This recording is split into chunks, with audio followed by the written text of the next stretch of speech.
In this week's real estate news, we are going to be covering a brand new real estate company that aims to replace real estate agents with a flat fee. So I'm going to be giving you more information on that, giving you my opinion on that as a full-time real estate agent. So let's jump into it.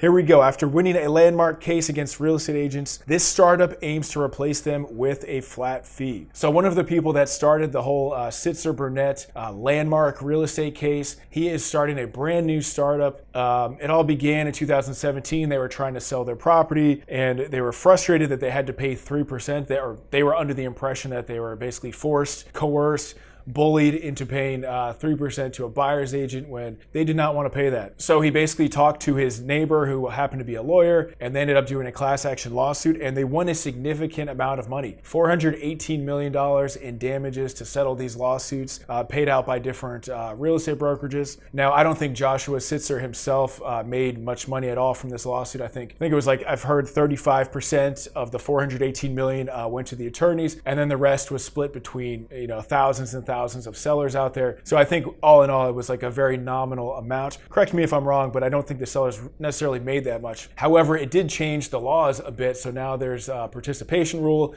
where there's basically has to be more disclosure when it comes to buyers agents and what they're getting paid. So as a result of this, they teamed up with this guy, Bryce Galen, Neil Batra, to form Landian, which helps home buyers benefit from the lawsuit by offering flat fee real estate agents on demand. Just press a button and you get a real estate agent. But the name Landian blends the words land and guardian. I wonder if they use like AI to come up with that name, or ChatGPT. Give me 10 good names for a real estate brokerage. So the startup is merging from Stealth. TechCrunch is the first to report. You can import listings from any real estate site, book a home tour, and prepare an offer with a licensed agent without owing a commission. And I like this part. Advances in technology years ago, also known as the internet, make it easier for buyers to find properties they're interested in looking at buying. So the model of buyers agents getting an up to 3% is considered antiquated by many. Some buyers have argued that it's unfair to pay a large commission to an agent when they did most of the legwork themselves. So I have a lot to say about this. So number one, there's been a lot of discount brokerages over the years. It's like every year, there's new discount brokerages or flat fee brokerages, and they typically don't last that long because they might lower the fees, but it's not necessarily going to be the smoothest process, and they also just don't make any money. You can go through a long list. I mean, there's probably been dozens, if not hundreds of discount brokerages where they either go out of business or it's just like one person and it's just like Bob, the discount agent. And like Purple Bricks is one, Rex Real Estate,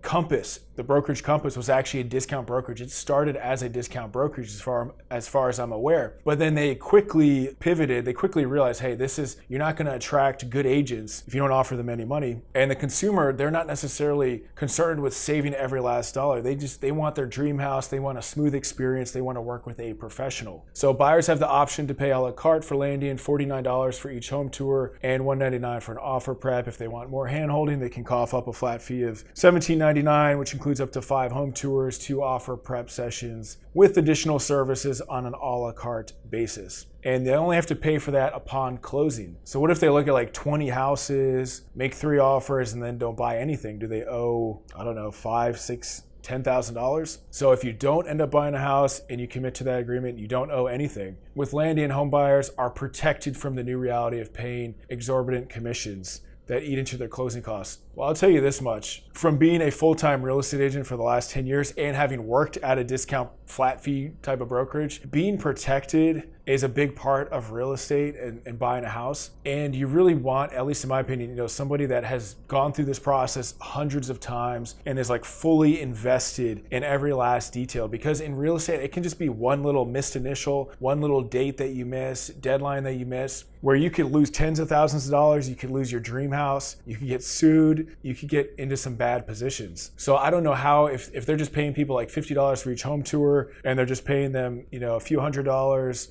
to write an offer. Number one, you're not going to be getting experienced agents. So you're not going to be getting an agent that's done it hundreds of times successfully, likely. And I doubt if the agent's only going to be making a few $100s, if they're really going to be like fully invested in every last detail, because people think real estate should be just like you press a button and you get a house. And when I first got into real estate, I thought real estate agents were a joke. I really did. I was more on the investor side. And then I became a full-time agent, and I realized how much work actually goes into it and how much of a process it can be and how much you really want like a professional, like someone, an experienced, well-rated professional on your side. So, I just don't know who's going to be doing these tours and who's going to be writing offers for that amount. A lot of industry incumbents such as Redfin and Zillow are not incentivized to change the pricing model in Galen's view. Well, Redfin is a discount brokerage. They do give away a lot, or they were previously giving away a lot of their commission. Because the Zillows and Redfins and this sort of old guard real estate tech companies have thrived and grown in a world where a buyer agent gets 3%, they're not leading the change here. It's a new wave of startups like Landian that we expect will lead change. And I wouldn't say Redfin has been thriving. Their company loses like, I don't know how much, tens of millions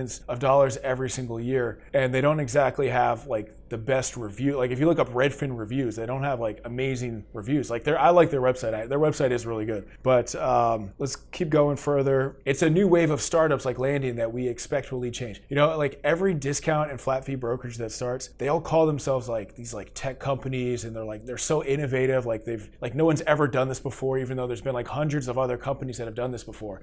There was a company, I think it was Rex, and I was watching some interview. I think it was like with the Rex founder. Rex has gone out of business. They were like a discount like tech company kind of thing, or called themselves that. They went out of business after a few years, but they were trying to make themselves sound like a tech company. And it was like, you're just a brokerage that gives away all your commission. Like you don't have some special technology. I remember there's this quote by this guy, Dan Kennedy, and he's like, if they can't explain how they're going to make any money and you don't know how they're going to make any money, like, it's probably not going to make, the business is probably not going to be profitable. My bet is that following the NAR settlement, most agents will convert from relying solely on the traditional model based on speculation and higher fees to incorporating the Landian flat fee model. This model's been around for, 20 years. Like every single company has gone out of business or basically changed their model. This is like the life cycle of these discount companies. They come up with like this weird name. They call themselves like a modern tech company, and then within a year or two, they're either out of business or they've pivoted. They like to use the word pivot a lot into something completely different. The New York-based startup has not yet raised external capital, so far just operating with friends and family money. It is in the process of raising a seed round. I wouldn't invest in this company, and I'll give you a couple more perspectives. So Alex Hormozi, he does a lot of like venture capital stuff where he basically invests in different companies. And I remember, I gotta find the clip, but he was saying that there's one venture capital company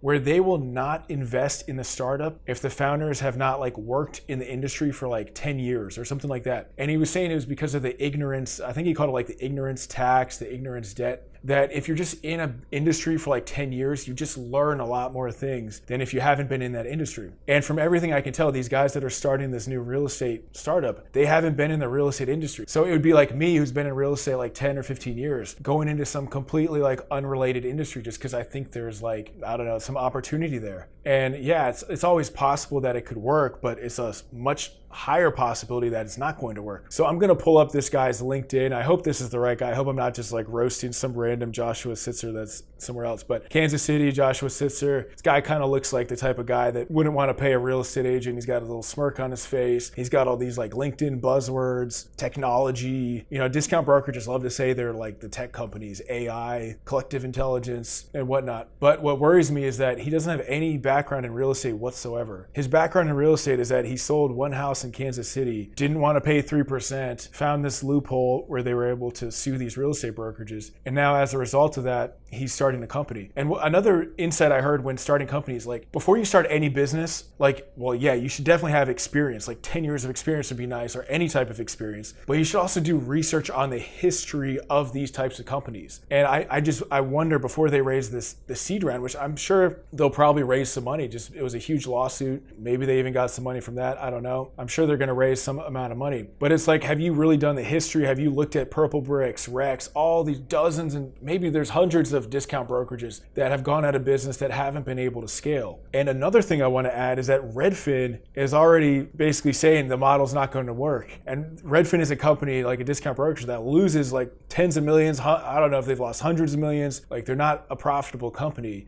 And they started by offering a flat fee service. Redfin was like, look, we already tried this. It didn't work. I don't think Redfin mentioned that there's also dozens, if not hundreds of other companies that have tried this model. It didn't work. Redfin said, we also learned that when customers want to call on the expertise of one person, morning, noon, and night, you have to pay that person very well. So do you think someone that's just getting paid a few $100s is going to be motivated to like figure out every last detail on your deal? because real estate, I'll tell you, it should be, but it's not as simple as just like you make an offer for $1 million and you just have the property under contract. There are a lot of moving pieces. There's deadlines. You have to work with inspections. You have to coordinate different things. You have to work with the lender, the title company, get surveys done of properties. And Redfin has drastically increased their fees, and they're still not a profitable company. And like if Redfin's telling you that it's not going to work, like you should probably take that advice. And I would also add, especially right now in such a competitive market where there's not a lot of properties for sale, if you have like this landing agent that probably hasn't really done too many deals, because if you're just paying someone like a few $100s to write a contract,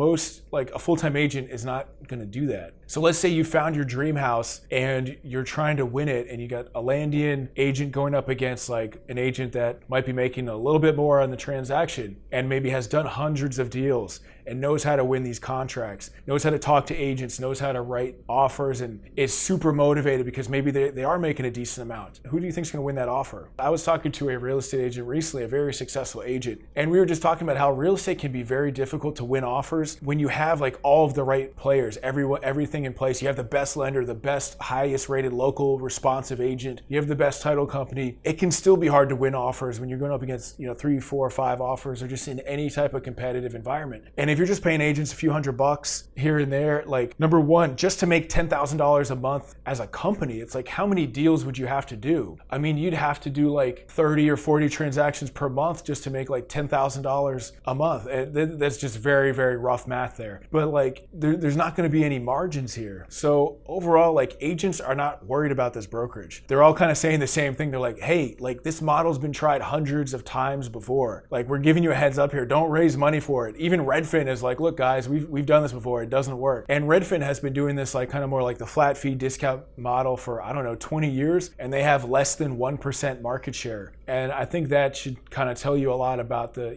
the flat fee or the more of the discount model. I don't think it's going to work. There's always a chance it could work. I wouldn't invest any money in it for the reasons I talked about, but let me know what you think in the comment section below.